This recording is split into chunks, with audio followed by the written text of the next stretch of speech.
Hello, thank you so much for coming to the Skeptic Track at DragonCon 2023. Today, we're actually so excited to have with us Ben Radford, who was one of the original founders of the Skeptic Track. Ooh. He's the author of 13 books and just recently obtained his master's from Dartmouth with the assistance of a recommendation letter from a very influential physician. And with him is the other host of Squaring the Strange, Celestia Ward, who is a gifted caricaturist and has, yes, indeed, right? She's been the editor on many books, and we are delighted to have them here to perform Squaring the Strange live. Thanks for coming. Take it away, guys. Hi, everybody. Hey there. And Angie, thank you for the wonderful introduction. Did anybody else notice that the whole entirety of DragonCon, as I look through all the available things, is getting pretty mythology encrypted heavy. I mean, it always has had some content, but you can go to panels on mermaids and Bigfoot and all sorts of different cryptids. And thank you for coming for the cryptids and staying for the skepticism. I do like to say that cryptids are kind of a gateway drug to skepticism, because you learn about observations, you learn about narratives. Yeah, it's something that's accessible to everybody. I mean, everyone's heard of Bigfoot, everyone's heard of Loch Ness Monster, and there's often, of course, regional monsters. And, there's legends about those, and then you get interested in, like, oh, is this really real? And that's when you sort of go down hopefully the skeptical or folkloric track. Yes. Now, Ben, you're going to talk about something that skepticism is also about learning how your brain is broken and so is mine. And I think that's one of the most fascinating aspects of it. You first learn about optical illusions when you're a small child. And if you're an artist, you learn you learn about perspective and how to sort of fool the eye with certain things. And then if you get into folklore, you learn about social scripts and how that's another way that the brain can plug things in that don't necessarily fit a puzzle piece, but we make them fit a puzzle piece. And that's how, when we came up with what we're going to talk about at DragonCon, we thought, well, social scripts and folklore and stories that we have, the oldest stories ever told, and how they are recycled today when your Uncle Frank worries about adrenochrome being pumped out of babies. Ben, take it away. To choose only one really toxic. Yes. Yeah, there's far too many Thanksgiving dinners are like, oh, okay, all right, here it comes. Yeah. Here it comes. All right, don't engage. Just nod and ask to pass the gravy. So, so this again, thanks all for coming out. This is going to be fun. We're going to be again sort of talking about and she's going to be doing doodles and sketches. When Celestia's like, oh, I have an idea. She's like, well, why don't you talk about the folklore stuff and I'll doodle. I'm like, oh, that sounds. There's a legitimate thing called graphic recording where a person sits down, an artist accompanies a lecturer with some visual aids of what we're talking about. So which is cool. So here we go. I'm going to try and do both. Let's see if my brain doesn't explode. But yeah, so let me back up a little bit and talk about sort of set the framework here. I'm going to be talking a little bit from my most recent book, America the Fearful, in which I talk about sort of social scripts. And one of the interesting things that I've sort of appreciated doing in my background in career in skepticism, in critical thinking and psychology, and more recently in public health, and also in folklore, is sort of seeing how these ostensibly disparate things sort of combine. And you can sort of, one example would be ghosts. So oftentimes in ghost investigations, and of course I did a book investigating ghosts, sort of collection of all the ghost stuff, is that oftentimes when you talk about ghosts, and in fact, just recently we did a show with the folklorist on legend tripping, and that sort of ties in with that, because oftentimes the people that do these ghost investigations, they're actually engaging in folklore, they're engaging in legend tripping. They would, in some cases, be indignant about that, like, no, we're not. Yeah, you are, actually, you kind of are. And it's not to be dismissive. It's just that these topics, whether it's monsters or ghosts or things like that, oh, thank you, it can be, they can be looked at through different prisms. Cryptozoology prism, folklore prism, and so on.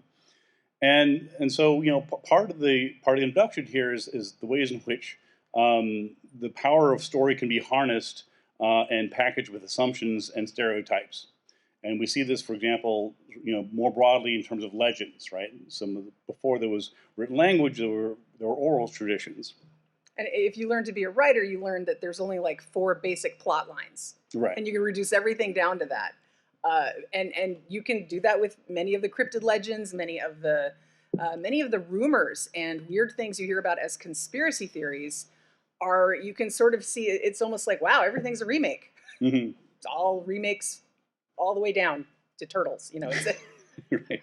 All the way, and that's part of it, and that's one reason why I'm always delighted when a reporter will reach out to me as a folklorist. There'll be some for example, E.J. Dixon from Rolling Stone magazine has reached out to me, I think, half dozen times in the past few years.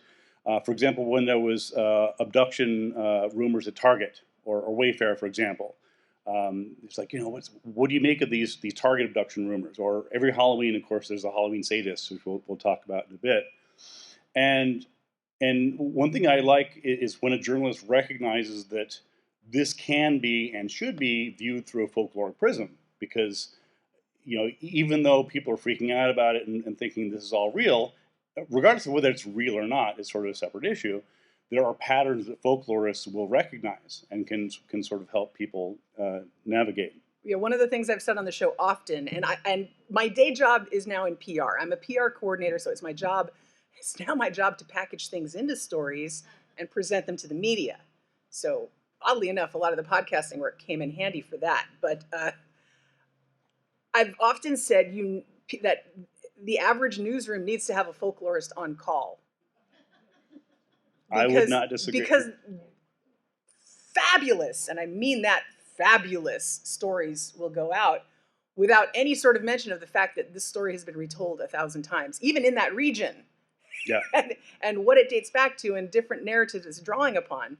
And I think learning about folklore and learning about these different strains of sometimes incredibly racist, xenophobic folklore will feed, things today. So, oftentimes it's tribalistic, it's fear-based, it's tapping into our most innermost instincts, like your instinct to protect your child and the children in your tribe.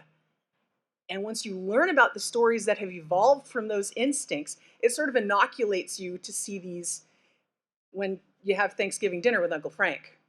So tell us about some of them. Yeah, I mean, and just to sort of further set the stage, and I don't want to go too far into it because we've talked about it on the show, but there's inherent sort of tension between skeptics and folklorists, in which ostensibly both are interested in the origins of a legend, right? Why do people think this is going on?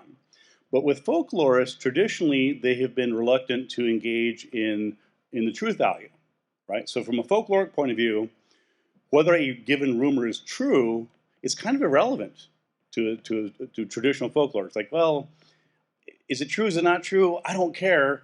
How does the story or legend vary if you're in Boston or if you're in Atlanta or Nevada? So they're much more interested in the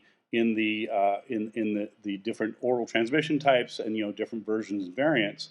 Whereas from a skeptical point of view and a folkloric point of view is like, I'm interested, in exactly those sorts of things. How do these rumors spread and different versions that go on?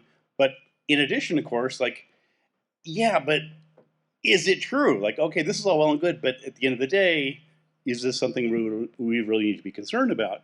And this will emerge a lot of times, for example, in Stranger Danger, some of those panics. So anyway, I don't want to go too much on that, but it's just important to recognize that we can sort of see, the wicked stepmother stereotype from fairy tales. We can sort of see the hero's journey, the Joseph Campbell mythology. So we can sort of see some of these. We're familiar with them, but in a lot of ways, these legends and these tropes are also informed in, for example, news reporting. And so this is why news stories, just like everyday legends, they're framed in terms of a good guy and a bad guy. And sometimes that will be the hook. Yeah. The journalist will lead with a real life werewolf or a real life case of blah, blah, blah.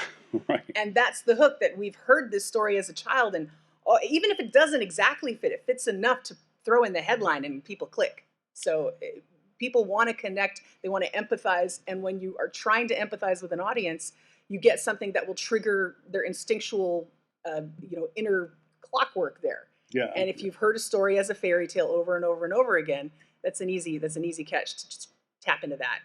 Yeah, and I mean, and that's fine. I mean, that's how human psychology works. Of course, humans are storytelling animals. I think that the main caveat there and thing to remember is, of course, that in the real world, things are murky, right? Things are not always clear cut. There's not always clear cut heroes and villains. Circumstances emerge. There's nuances in the real world, which of course get flattened out and in some cases eliminated, both in urban legends, for example, and often in news reporting.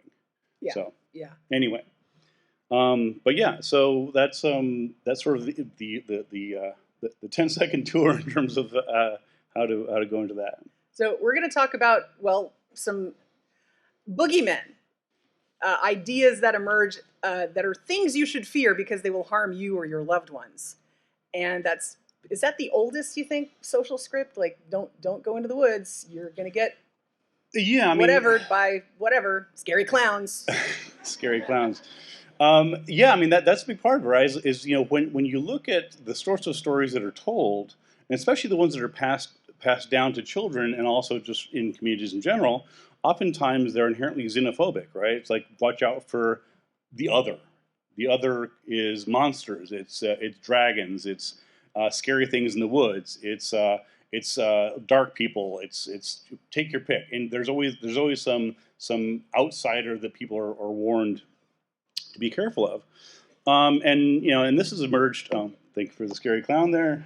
Every now and then I'm talking to you and I'll look down and see what sort of weird shit she's coming up with. So thank you. I mean, Ian was mentioning, if you came to the opener here, Ian was mentioning the movie Sound of Freedom. Have you guys heard of this movie? Tim Ballard. How did I describe it on the podcast? It's allegedly based on a true story, which in itself was only really based on the bare whispers of any sort of true story. It's again a trope of like the evil, the child trafficking. There's 800,000 children who are child trafficked and there's really not. This is not to minimize the cases of actual child trafficking, but in actuality, it does minimize it because it turns it into something else. Instead of the actual most common form of child trafficking, which is a boyfriend, a loved one, an uncle, a parent, somebody this child trusts being the child trafficker, it is a band of foreigners, right, who have decided to capture your precious little, often Caucasian child at Target by putting a zip tie on your car. And I don't think they go into the zip ties in the movie. Have you seen the movie? I have not seen them. I've been busy. I got other better things to watch than that. I've read the synopses and they didn't mention zip ties, but it plays on this very powerful narrative that a lot of American men have been like, I want to be that savior. I'm going to, and then they go and they have literal legend trips. Sure. With this guy, they pay thousands of dollars to go to other countries and bust up supposed child sex rings. So that's a whole nother story. We could do a whole show on that sometime. Oh. Have we done? We have the ding? All right. We could do a whole show on that. Thank you for pulling that. Sorry, this is we could do a whole show on that bell. Ben's not allowed to touch it because he will literally say we can do a whole show on this every 10 seconds because there's so many things. When we started this podcast, we were like, okay, we'll run through the topics. Maybe we'll have enough to do 100 shows. Our next one's going to be 209. Yes. And we've racked up almost 300,000 downloads. And 5 years. It's good. Never thought we'd get to 5 years. Yeah. So thank you to all the listeners out there and supporters. Every episode, we come up with a couple more topics simply by going off on tangents and talking about current events. So, but current events, again, we tie it back to ancient events. And right, yeah. So, yeah, and in terms of, and this is one of the reasons why these are difficult to combat, right? Is at the point in which you're saying, look, there are not actually these huge multinational nefarious Illuminati, Hillary Clinton associated traffic. It's just not there, right? But the problem then becomes like, oh, so you're saying it's okay to traffic children? No, that's not what we're saying. So you're saying the problem doesn't exist? No, we're not saying that either. No, not saying that either, right? And so that's always it's easy to attack, right? It's easy to criticize when you frame it as, well, you're either with us or against us. You're either concerned about the welfare of children, or you're just dismissing the whole thing. And of course, the other thing that jumps to mind exactly in that context was the Comet Ping Pong shooting, which some of you may know, where and again, this fits right in, right? You have this QAnon associated legend. And the story was that there were children that were being trafficked associated with Hillary Clinton, who was never even president. And I mean, so it's so tangential. Like, do you remember? They have to like dig so far back to like, I don't know. Anyway. That's the reason she didn't win, Ben. She was too busy with her child trafficking activities. Well, see, that's, to focus on the campaign. She couldn't focus on the campaign. Yes, too busy trafficking children. But here's the thing, right? So this is a topic that I've mentioned over and over on the podcast, and I think the reason I keep coming back to it is that I think it's crucial to recognize is that beliefs have consequences, and that's especially. I mean, look, some don't. I mean, if you believe that the Earth is flat, whatever. I mean, the consequences of that particular belief aren't particularly bad. If, on the other hand, you believe that vaccines cause autism, so you don't get vaccinated, that can kill you. So there's a whole spectrum there. And your whole community. And your whole community, right? So there's all sorts of stuff there. And so in this particular case, the person that was the story, for those who don't know, real quickly, was that he had this guy had heard this rumor that there were children being kept in the basement of this pizza parlor in Washington, D.C., and he went in there with a gun to liberate these children. He's like, I'm a hero, right? I'm going to save the children. Yeah, he hadn't heard about the paid tours he could go on with Tim Ballard right. to do it in a developing country. So he just went to his local pizza shop with a gun. So he goes in there, and in fact, of course, the whole thing was ludicrous. Comet Ping Pong doesn't even have a basement. So there is no basement for anybody to be in, much less any trafficked children. But again, this is sort of thing where there's a murky area, right? Because many beliefs, if you believe something that's factually wrong, it's not going to hurt you. But when you're talking, especially with these legends that provoke fear and concern about children, about families, about your safety, about, oh my God, there's scary caravans of migrants coming to our borders, and oh my God, they're going to be burning down the country and raping our children. I mean, so, you have the politicization of these stories, which in many cases can be very toxic. So that's why our number one folklore that keeps coming back is the stranger danger theme. We're going to run through the themes fairly quickly here, and then we're going to go into some more detail. Number 2, Ben, what is number 2 on our list here? I can't read that.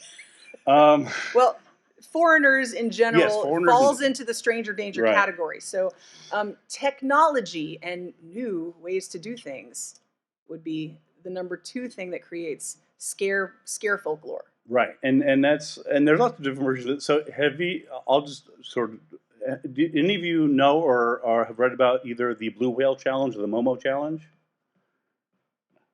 Wow, all right. Well, we have fresh people to inform. So again, I won't go too far into it. Here, do the ding thing so we can circle back to it. Thank you. Okay. So in a nutshell, and I wrote about this. We talked about it on the show a couple times, and I think I wrote it in Skeptical Inquirer. We have brought up the Momo thing 6 times. 6 times. Ben loves the Momo thing. It's a fun, scary. And it's based on a really creepy drawing, a really creepy sculpture that got co-opted into the legend by a Japanese artist. I forget her name. But yeah, if you look up Momo, you'll find the scary, creepy bird woman. With the big sallow eyes. As an artist, I'm always interested when artworks get co-opted into legends and become the face of the legend, and that's definitely Momo's face. And this is why we partner well on the podcast. But yeah, technology, that goes into so many things. Right. Just the ability for kids to talk to other people on the internet is a source of panic. I haven't told what the Momo is. So, sorry. Okay, so the Blue Whale Challenge and the Momo Challenge, basically they're an urban legend regarding they're slightly different. So I'll just talk about the Blue Whale Challenge for a second. So the Blue Whale Challenge emerged about 5 years ago? She's going to look it up. 5 or 6 years ago. Anyway, And the story went, so there were panicked messages going out to parents around the world, and particularly in the UK and America as well, telling parents to watch out for if their children are on their phone playing the blue whale game. And the legend was that these vulnerable teens, in many cases, and even younger, are being enticed to play this game, this sinister game. It looks very innocent at first. It's just, oh, it's a whale. Whales are cute. Whales are, Yeah.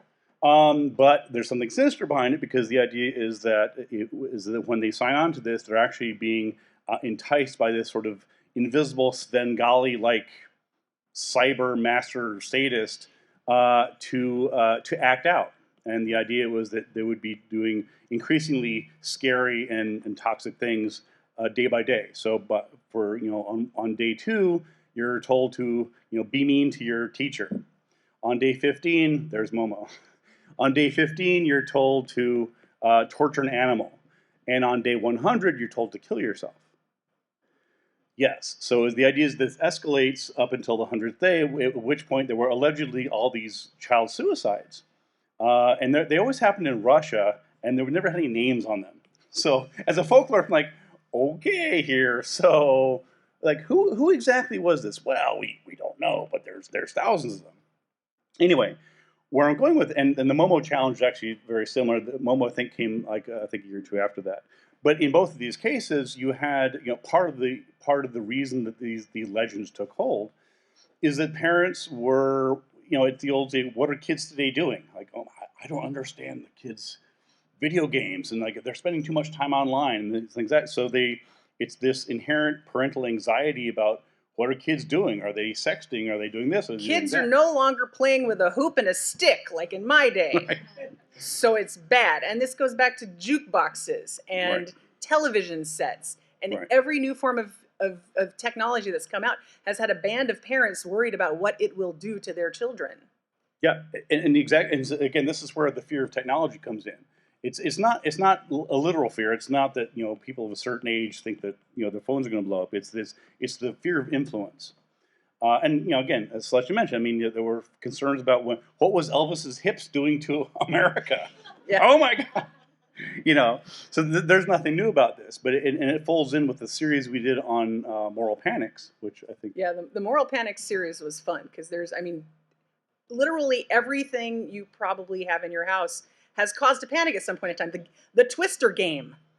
Yeah, I think it was referred to by some conservative group said it was sex in a box. Sex in a box. Twister. Okay, well, Which I've ordered that. It comes in discreet packaging. little brown package. Here's your Twister, ma'am. Yeah. Good luck with that. So technology, again, going as far back, I'm sure there were people going, our teenagers are going to be out of control if they get to ride around on these carts with these wheels on them. Satan. That's Satan's symbol right there. Yes, and so it's always fun to sort of go back when you're, the latest thing that people are worried about. It's fun to go back and be like, okay, well, what were the people of 100 years ago, or 200 years ago, or even 30 years ago worried about? I mean, we were alive, we were children, 40 some years ago, and looking back then, what, yeah. Well, and the other, just to sort of circle back for a second to the fear of strangers, right? We talked about stranger danger. So the Momo and the Blue Whale Challenge, they're an example of both the fear of technology, but also the fear of strangers, right? It's like you're worried about who is my son or my daughter talking to? Yeah. Right? Who's on the other side of that phone?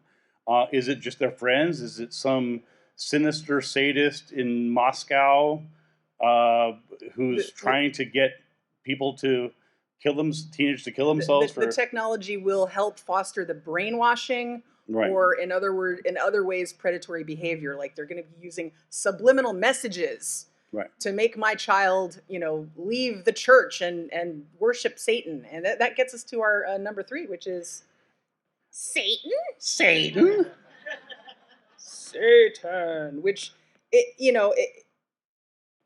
and demons. We'll put demons in there too. Satan plus demons. We'll lump them together for these purposes. Satan's entourage. This is both our oldest and our longest standing, because it continues today, a source of scripting about folklore and modern conspiracy things. If I spoke to a woman at the car mechanic the other day who was convinced Satan was behind most of the globalist companies she was telling me to avoid. I asked her to define what a globalist was. That was fun. Yeah. Well, it's companies that want to make money. I'm like, that's all of them. Look it up. It's science. All of this. Look it up. It's on the internet. You make a company. But yeah, so this goes back to boogeymen, right? And so, you know, in order to sort of have an other, have a capital O other, you have an in-group, and the in-group could be a specific tribe, it could be race, it could be a country, what have you. And then at the point in which you're trying to reinforce the group identity, you're saying, okay, well, the cool people are inside, and then watch out for evil influences. So, for example, one obvious example would be the Catholic Church and the witch trials, right? Where in those cases, the idea was, okay, well, we have the inerrant Word of God. Here's the Bible. This is all, it's all right there. We'll read it to you if you're illiterate. If there's anything else that says something, it's not referenced in this, then it's suspicious, if not outright satanic, right? Because they're very concerned about other outside influences. And so this is why, for example, in the Salem witch trials, the biggest concern wasn't about individual witches. It was more about the others. Who else are these witches consorting with? Are these women flying off on full moons to go cavort with Satan and other witches? So the concern was really, again, we're getting back to conspiracy. It's the others. It's you know, what are the influences on our group?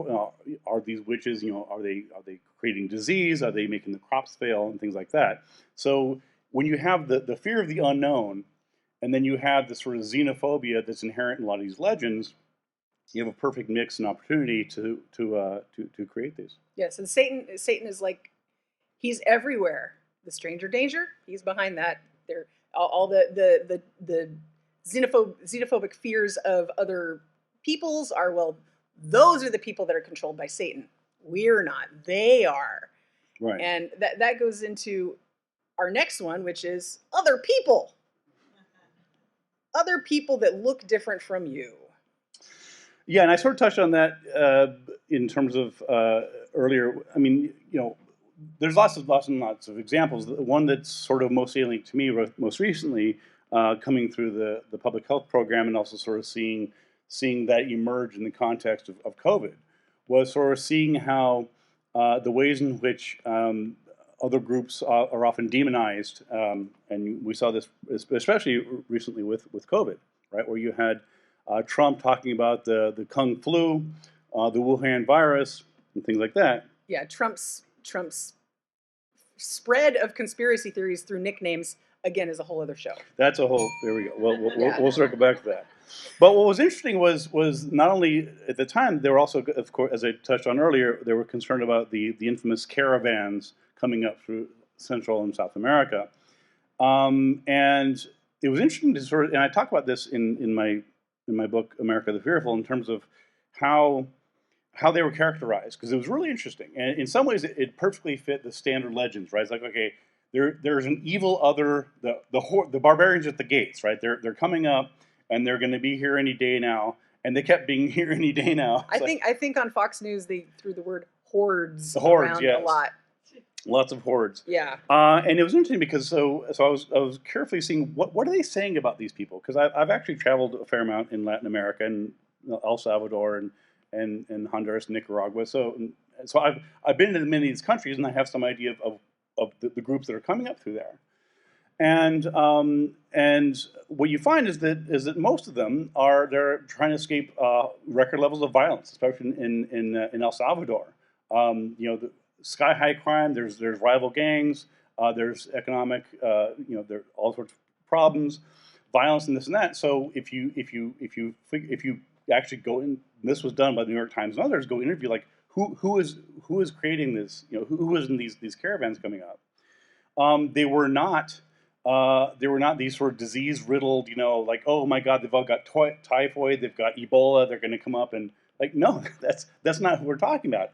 And nor, for that matter, were they Muslim terrorists. This is what I'm seeing this. I'm like, oh yeah, I'm sorry, what? You're thinking that Muslim terrorists are making their way to come to America by joining up with groups of people walking from El Salvador to Mexico? This is what you think? Why buy a ticket on an airplane, Ben, when you can go the long way around and sleep in ditches for 3 months? For 3 months. Yeah, that's because that's what Bin Laden did. No, because if you have the on. funding to like get a tactical bomb, you just don't have the funding for a train ticket. So yeah. Anyway, but yes. So the next one after religions and actually that goes back to, we'll talk about that in a second. But after that, we've got the government and authority figures. The government. Because that's another thing Uncle Frank will tell you about. And that's not new. Fearing the government goes way back. Yeah, and again, there's all sorts of, we sort of talked about in the context in which the government was the Catholic Church, and pogrom and concerns about attacks against the government. There you go. Thank you. Against alleged witches, against pagans, and so on. And so most recently, of course, just to circle back for a second to the public health aspect, one of the most recent demons was Anthony Fauci. Yeah. Right, because among certain segments of society, Fauci. I mean, there's people who imprison Fauci. like what? And they have this whole conspiracy theory about how he does, and like the things he was doing. And of course, keep in mind that of course, Trump was president at the time. So if Trump was really concerned that Fauci was doing something problematic, he could have taken care of that with a memo. Yeah, I mean, with his mind, he could with have a tweet. He could just declassify everything with his mind, and just so. Yeah. Well, and I should hasten to say here that folklore, again, folklorists look at a lot of things and they don't care whether or not it has a grain of truth. It's just an interesting story, and they want to trace where the story came from. This is not to say that the government has never harmed anybody. This is not to say that some of these stories don't. Again, the social scripts you learn about, people learn about experiments that people in charge in Germany did on people in the 1940s. They learn about the Tuskegee experiment. They learn about things where the government was underhandedly doing some really awful things to people. And when you have real instances of something, it can create a boogeyman that's a bit larger than the actual reality. And so that's a common thread that you come back to again and again. So, sure. I mean, and there's always been distrust of the government across the board. I mean, that's nothing new. I think a lot of conspiracy theorist researchers sort of put the real turning point with Watergate. It's not that before that people didn't think that the government was lying to us because, government. Well, technically America was founded on distrust of the government. It was. How we came to be. So funny how that works. Yeah, but I get taxation what you mean. and the modern fear of the government doing underhanded things in the 20th century of America. Right, and that's one of the interesting things when you look at the actual legitimate conspiracy that was Watergate. Right, so it's important to sort of make a distinction between sort of the vernacular conspiracies, that is, Illuminati, Bilderbergs, but so on, and actual conspiracies, because there are of course actual conspiracies. It is a crime. Our ex-president is accused of exactly that, engaging in the conspiracy to do fraud. So again, it's not so much that conspiracies don't exist, because of course they do.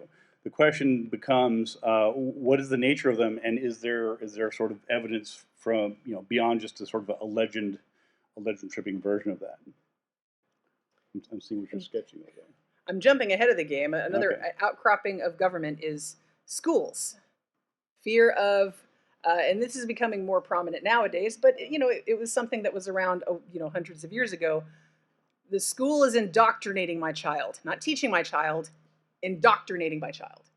They were, if it's not college, it's your public school. When your kid's in kindergarten, they're worried there might be a drag queen coming to read stories to your child. And hearing about all the fear today of either CRT or grooming, they're calling it grooming instead of just letting people know that other people exist. It really reminded me of the fears that have gone back all throughout the 20th century about if my child learns evolution, they will stop thinking of themselves as a child of God, and they will act like an animal. They will have no morals if they even learn evolution exists. So I don't want. That's how dangerous it is. That's how dangerous it is. Become feral children. You go from being a human being to like a complete animalistic pleasure seeker at DragonCon. That's not too far from. I don't know if you saw. I don't know if you were in the bar last night at 2, but It was pretty close to that. I heard a lot of conversations about evolution. Yes, and yeah, I mean, these were real fears. I remember seeing parents on the news 20, 30, 40 years ago. You'd see people freaking out about, evolution is going to be the downfall, and teaching it in schools, and the government wants to teach our children this. Yeah, and I mean, this, we can circle back for a second to Halloween sadists, which I sort of touched on before. Again, this is an annual tradition and fear where every Halloween I have to explain to some journalist or other about how Halloween is not satanic. And actually, 3 days I have to go into the whole Samhain, and they're like, with their eyes glazed over, like, is it Satan or not? No, it's not.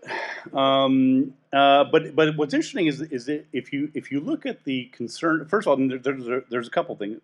There's one of the biggest concerns is particularly among fundamentalist Christian parents, is they don't want their children dressing up in potentially occult costumes, which is one big example. Harry Potter, maybe you may remember the people freaking out over Harry Potter, and it's interesting when you sort of dig below the surface of that and you find out, okay, what exactly, like let's say your 10-year-old dresses up as Harry Potter. What exactly are you concerned? What do you think is going to happen? And when you sort of pin them down, like, well, it's just a costume. Yeah, sure, it's just a costume, whatever. But the problem is, obviously, that this will lead them on a path. Right? It's not so much the costume. It's not so much the commercialization. The problem is that if my 10-year-old girl dresses up as a witch, she's going to become interested, again, going back to the concern, the fears of influence in schools, right? If these concerns a witch, then, as one does, thank you. They're typo, you need to R in there. Oh, you got it, okay. Yes, thank you. That's a concern, right? She looks pretty whorish there. You need to, this is a G-rated thing, you need to, okay. Sorry. But that's one of the concerns is it's always like what's going to come down the road, again it's a perpetual concern. I mean, I remember one of my favorite examples was many years ago. There was anyone remember the movie Orphan? Okay, so do you remember that one? Yes, I do. Yeah. Yes, you know what I'm talking about. Yeah. So. That's why I never adopted a child. Don't get ahead of the story. So the film Orphan came out. It's a sort of a grade B. Then there was a part 2 that came out, Esther's Revenge or something. And anyway, when this film came out, I'm not going to spend too much time on it because it's really not worth it. But it's a typical sort of, anyway, the spoiler alert, this girl's adopted from a Russian orphanage. And it later turns out to be a evil dwarf. This is the big reveal, which people. Ben gravitates towards evil dwarves. It's a thing. I do, actually. It's a recurring, yes. And they don't need to know this. Now they know.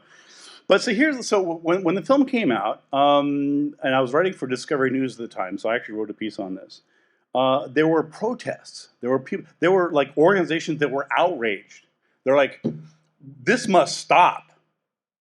This film Orphan is going to decrease adoptions." Seriously, this was the National Council on Adoptions issued a statement. Like some senator spent time out of their busy day to write an angry letter to the producers of this grade B horror film that this is important that people know that this is a potentially dangerous film because if people watch the film, then they may not adopt a child because it could be a murderous dwarf. Seriously, this was like a real concern. So this was, I don't know, what, 10, 15 years ago. And so every now and then, just because I like to, I'll email the people that endorse this, like, so remember that movie you got really concerned about? Nothing happened, did it? No, adoptions didn't drop because that movie did it. Anyway. And that would, if we're categorizing, and that's what we're kind of going to do here, if we're categorizing, that falls into fear of technology and fear of strangers, because movies are a technology, and there are recurring, like you can set your watch by them. Oh, this movie is going to lead to this. This movie is going to lead to that. And you can argue as to where on the spectrum the truth is there, because, will Twilight create tons of young women who can't distinguish between an abusive relationship with a billionaire and I wrote about that too. Yeah, okay. No. And that's actually one of the fun. I mean, again, I sort of talk about the intersection. I mean, I do books on media literacy and critical thinking and and folklore, and all these things combined together. So it's when people, sometimes people talk to me, they'll sort of think, well, why would you do a book on evil clowns and also ghosts? Like, what's the connection between urban legends and chupacabras? Like, I see very clear connection. To me, it's crystal clear. Like, trying to sort out what's real, what's not. So it's all part and parcel of the same stuff to me. Yeah, that's kind of what we do on the podcast. That's why we don't cover just ghosts. We don't cover just cryptids, but both of those make regular appearances on our show. And we also cover modern psychological things that skeptics are interested. Again, cryptids are a gateway drug to skepticism. And yeah, we love it too. There's also we like this stuff. It's exciting. Folklorists get a real thrill out of, like, did you hear this one story? And it encapsulates stories and rumors and everything. And we're going to get to some modern stories and rumors now. We've got about 17 minutes. We'll do a quick rundown of a couple of these. Did you want to cover some of the modern, like, witchcraft is modern? Yeah, more modern than you think. Yeah, I'll touch on some of that. One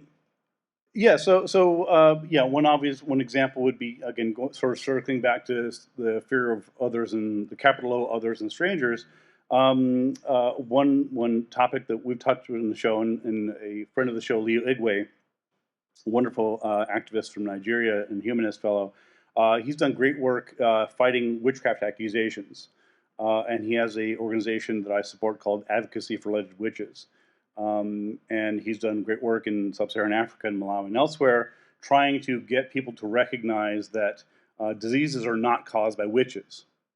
That if an accident happens, it's probably an accident. It's not that there is some witch or some person to blame. And it's easy to sort of think of some of these things as being sort of antiquated. And, well, people don't believe in that. Yeah, they do. They do. I promise you, they do. They believe in that in sub-Saharan Africa. They believe that in Brazil. Some places here in the States, they believe that as well. So it's important to recognize that just because to the average person, these notions of witchcraft and folklore and legends and stories, they're very real to people. And there was a case, actually, I wrote about, I think it was about a year and a half ago in Mexico. There was a guy I wrote about in Skeptics magazine. There was a guy, he was a former, he was associated with the government. He was like a low-level government official. And he went back to his hometown in southern Mexico. And rumors circulated on social media. Yeah. And circling back, it was I think it was TikTok, and elsewhere where these in Instagram, these rumors circulated. WhatsApp was the main driver. So these rumors circulate. This guy, what is this guy doing in town? Like, why is he here? Who is this outsider? Well, as it turns out, he grew up there. He'd moved to Mexico City working for the government. He came back, and rumors circulated that he was there abducting children, and they killed him. They burned him alive. They dragged his body and burned him alive. This guy died. And this was 2 years ago in Mexico. Yeah. So this just reinforces how the people who lived 500, 1,000 years ago had the same human brains as we do now.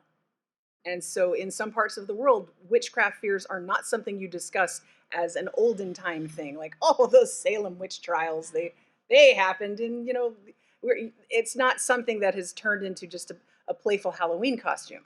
It's something that seriously goes on. And you've mentioned on the show that it's also a form of social control. Yeah. Witchcraft fears can result in a whole societal ramifications, where if somebody becomes too successful in a certain, small town in, sub-Saharan Africa, that person is seen to be using black magic and is looked upon with suspicion and might have something really bad happen to them. So do you want to run a successful business if you live there? Probably not. You won't have an entrepreneurial spirit. You'll just try to stay under the radar. Yeah, there was a really interesting article. It was a study that came out, I think, 5 or 6 years ago, and it talked about the economic damage of witchcraft beliefs in Africa, which I hadn't really pieced it together, but there actually is, for the reasons that Celestia has mentioned. It was a fascinating confluence of legend and belief and real outcomes, where, again, if somebody down the road, if their business is very successful, oftentimes they'll say, well, it wasn't because he worked hard. It's like he's got a witch doctor. There's magic going on. So there's this assumption that people who are too successful may be sort of using underhanded tactics. And this also, we don't have time to get into it, but it also ties in with beliefs about the evil eye, for example. Yes. Not a thing. That's different, totally different thing. Yeah. Although he does believe he's a victim of the deep state and the government, so still on that list. You're going to start, hopefully after this, you're going to start plugging things into that taxonomy, that like 4 basic narrative structure. Is that fear of strangers? Is that fear of technology that will harm my child? Is that fear of the government? And so... Yes, and I want before I forget, I want to touch base on another. I'll be talking on Sunday at 4. I'll be giving a talk on the organ theft urban legends, the legends that circulated stealing kidneys and eyes and things like that. So I'll be touching back on this topic in case anyone's interested. Yes, we were going to mention organ theft as that falls squarely into the fear of foreigners camp, because Americans who travel abroad have noticed that when you travel abroad, there's a lot of foreigners. You're like surrounded by them. It's crazy. It's like they're there. It's like they know you're coming. So while you're there, you have to be careful because somebody might, lure you to a van and then take out your kidney and leave you in a bathtub full of ice. And have there been any instances of that ever happening? You'll have to tune in Sunday at 4. Is there a black market for organs and kidneys? Yes. Yeah. There are people who've made arrangements. Okay. They're again, not to spoil it because some people might show up with this, but there is a trade in organs. There is not a theft. There's an important distinction there. Anyway, yeah, we should probably. We're running out of time. We're going to do Q&A. Let's do this. Let's mention the slap test. Okay. And then we'll do all right. the slap test. Jeannie Thomas came up with this, and the slap test is it's a group of. It's a way to sort of apply reasonable critical thinking by slapping people, right? The rumors you hear. And we need more of that. Really. The L in that is logistics. What are the SLAP is? Yes. Is it scary? Scary, actionable, logistics, and some P word. Yeah. And we didn't write it down because I just decided to mention it here. But the L is logistics, and when you think about the logistics, maybe plausibility of organ plausibility, and there was also celebrity, the sensational. S is sensational. There we go. If you hear that Hillary Clinton is selling organs, that's got the sensational aspect. And it's got the logistic aspect because if you think about it, if you know anything about modern medicine and know how complicated transplants are and how transplant patients have got to be carefully matched and you've got to take all these precautions, you don't ruin my lecture. God, really?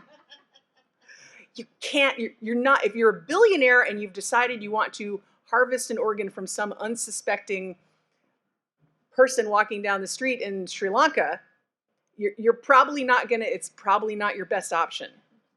I mean, he might have had a couple of beers before you snatch him and take his organ. Then you could have all these problems. Well, I gave blood about an hour and a half ago, and I think I have all my. Hopefully, my kidneys are working because I may need them later tonight. Yes. Well, we've got a few minutes left. We've got like 10 minutes left. Do you want to open it up to questions? I don't know. This seems like a smart audience. Well, never mind. Yeah, sure. Questions, comments, criticisms. Or share with us your favorite boogeyman. Yes, there you go. There you go. We'll wait. We'll wait. There you go. We want to use the mic? We got a mic right over there, and it'll adjust to your height, like automatically. So What? yes. They could do that? Yes. So don't jump up and down. Don't try to confuse the microphone. You mentioned organ theft, so one of my favorite boogeymen things is the penis thieves. Yes, Koro, yes. Koro, yes. We did a show on that. Yeah. Do you still have it? You've got a kilt on. You can prove to us Yeah, all that I'm you're not a victim. Come on, no one's watching. No one's watching. No, it's No, I understand. it's too late for me. It's cold.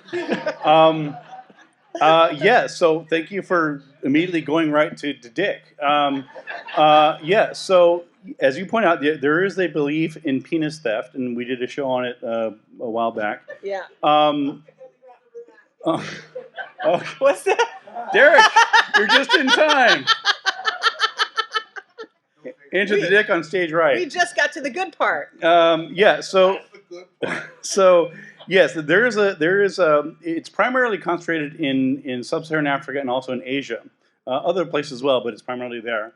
And the belief is that that it's not just men, but also women fear that their genitals have been stolen. And there are cases where they will actually go to the doctors. And again, this is not a joke to them. This is very serious. It's a culture-bound syndrome.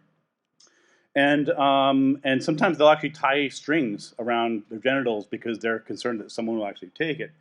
And I was reading a case study where a doctor had been presented with a couple patients who'd come in and say, "Well, doctor, I'm concerned because my penis is gone." Won't tying a string around it make it fall off? That's kind of a self-fulfilling prophecy, if you ask me. How tight? I'm not. Never mind. This is TMI. Anyway, All right. so the doctor will say, "Well, I, with all due respect, it's still there. I mean, I can see it." And in some cases, there's this fascinating twist. It's the changeling folklore. So there are times when someone will say, "That's not mine. Mine was bigger." Yeah. And so seriously, they'll be like, so they will argue because again, it's part of it's part of the magic witchcraft beliefs. And again, so this is one version of the witchcraft beliefs, right? There are different things. You could cause diseases, you can cause accidents, you can also cause genitals to shrink. I dug up an old story about a witch that created a bouquet of them from stealing them from all the men in the village. She had this lovely penis bouquet. That's And kind of sweet. it was I wanted to illustrate it. It sounded like a fun. Yeah. She's drawing it. Anyway, did it answer your question? Later at the bar. Thank you. Yeah. Okay, thank All you. right. Hello there. So I grew up in the 80s and 90s, and right in the middle of the Satanic Panic. Oh basically. yeah. So my question is, what is your favorite rumor from the Satanic Panic and everything? The weirdest thing you've seen called satanic or as a folklorist just bad? God, so much stuff. I mean, if Pasquale was here, he'd have a million like hard rock metal tales because the Satanic Panic is definitely his jam when it comes to the music that it inspired and the theatrical behavior and the Ozzy Osbournes and the Black Sabbath and the everything else. God, I remember people just being nervous about a lot of things that as kids you were like, really? We got to worry about that? Really? No. God, what things were satanic that you recall? Yeah, well, I mean, I remember I'm a big fan of the band Rush, and thank you, there you go, R.I.P. Neil. And I remember someone saying, well, Rush stands for Rebels Under Satan's Hand. Mm-hmm. Oh, I'm like, yeah. I don't think that's true, but it was sort of and there's a whole subgenre. Do a ding here of acronyms. Thank you. Of acronyms, right? Adidas. There was the for unlawful carnal knowledge, right? So was again, actually used, but yeah, the making things stand for things, and And I remember, because I was playing D&D at the time. Unfortunately, I haven't had time in the last 30 some years. But yeah, I remember playing D&D, and again, this was around the height of the Satanic Panic, and I think it was a little bit easier for me because I lived in Albuquerque, New Mexico. So I was sort of this wasn't LA, this wasn't like one of the hot spots of concern. At the same time, there were I do remember being over to a friend's house, and the mom's like, "What are you all doing?" We're playing D&D, like. I was going to mention D&D. Like yeah. there was like, I was like, but we're not sacrificing any goats. It's like, okay, fine. So that's the main thing I remember. But yeah, we're about the same age, and that was what jumped out at me was, again, this sort of this weird, Geraldo Rivera is doing his bullshit satanic panic stuff, and it just seemed it was one of those things that I remember where the adults didn't know what they were talking about. Because because it was like I happen to know something about this because I've played this. I spent 10 hours over the weekend making this beautiful dungeon, and the news reports like, well, obviously all these kids are sacrificing babies and worshiping Satan. Like, that's not a thing that we do. Yeah. Or at least maybe the rule book that I'm reading is different than the one you're reading. I remember, I distinctly have a childhood memory, and we went into this on the show. We've got a whole show about, the Satanic Panic in its various incarnations. And one of the things we mentioned was the Mazes and Monsters movie with Tom Hanks. Right. And I remember when that came out and was shown on TV. And my mother looked at me, and I forget how old I was. I might have been 11 or 12 or something. But I had a group of friends, and believe it or not, I had friends. And she's like, "Do you play any of those games with your friends?" I'm like, "Well, we play games and stuff." She's like, "Don't play those. I've heard they can mess with your mind." I'm like, "Yeah, okay." And now look at her. Yeah. See? So, anyway, thanks for your question. Thank you very much. Hi. Growing up in the 70s and 80s, well, I wasn't growing up anymore, but it seemed like the UFO genre was real hot, and then it kind of bubbled down. welcome back. And it was still there. And then all of a sudden, now it seems that all of a sudden it's like, well, wait a minute. Now the government has come out and said at least something. People view that differently because they say, well, they still didn't come out and say they're aliens. But I'm just kind of curious what your opinion is on the new flare-up, and is the debunking been debunked, or is it still, what is it now? Ben, you have often said on the show that an important role of skeptics is to have a cultural memory of shit that's been disproven. Sorry, can I say that? You did. Of crap that's been disproven and how it's been disproven, because a whole new crop of humans grows up every 50 years, and then the people who are 100 years old who disproved it in the 1970s are either dead or they don't care anymore because they've got bingo, So we've got to have this constantly cycling group of people who care about critical thinking and can look up the old skeptical inquirers, the archives of the JREF, the various things. And again, this is what looking at folklore is. It's having a cultural memory. It's looking at the cultural database, which unfortunately is not organized super well. You got to hunt and peck, but hey, we've got Google, and we've got a lot of ways to research things. And saying, this seems like it's brand new, but shall I list the times I've heard about an alien autopsy happening? Would you like to see the footage? Because it was on X-Files, and apparently Uri Geller thinks that a scene from X-Files was real, and he's tweeted it. Have you guys seen this? The tweet that Uri Geller sent out? We got 1 minute. Yeah, anyway, look it up. It's fun. All right, 1 minute. Make your question. We do one quick question. Make your question. Yeah. Yeah, a fantastic panel, by the way, and the illustrations were great. They really, a little sloppy, a little quick, but right. Yeah.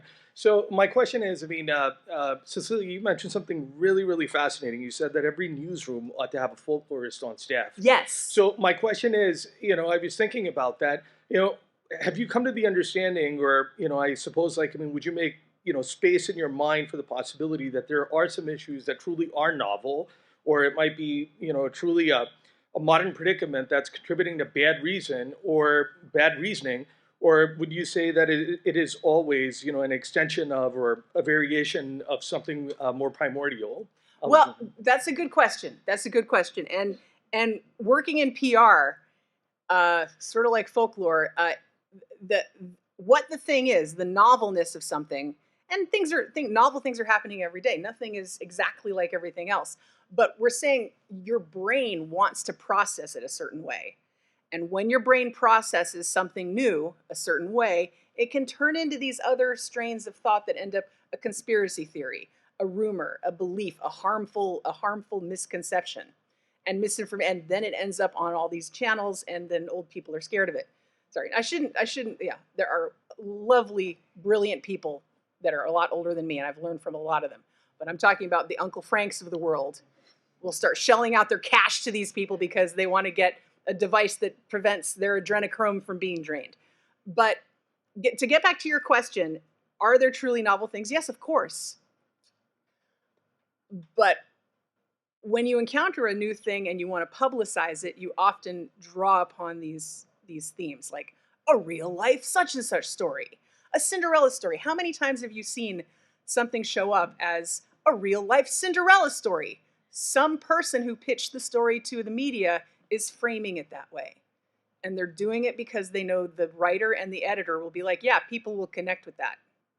And then they run it. So if you're asking why things show up looking like that, it's because we as humans, we're storytelling creatures. We want to fit it into a narrative. So that's one of the skeptical lessons. Just look for the narratives and sort of see where have you seen this before, and and given the background, given some of the folkloric analysis and some of the history, how is that informing how these things are being framed? Yeah, and if you know the standard folkloric narratives that go on, that helps you peel those away and find the new thing, and that's really exciting. When you're like, okay, this has been billed as this, and this, but let's peel it away. Oh, unlike every other UFO story, this actually involved this. And if you go to the original source, this actually happened. And that's how you find the novel new stuff. And that's really exciting when you get to it. But we're out of time. Thank you very much for coming. Squaring the Strange. If you're not already subscribed, subscribe. Leave us a good review if you can. Those always help. And we have Patreon and all that other stuff. And if anybody wants a Squaring the Strange stickers. Here we go. Stickers if anybody wants any.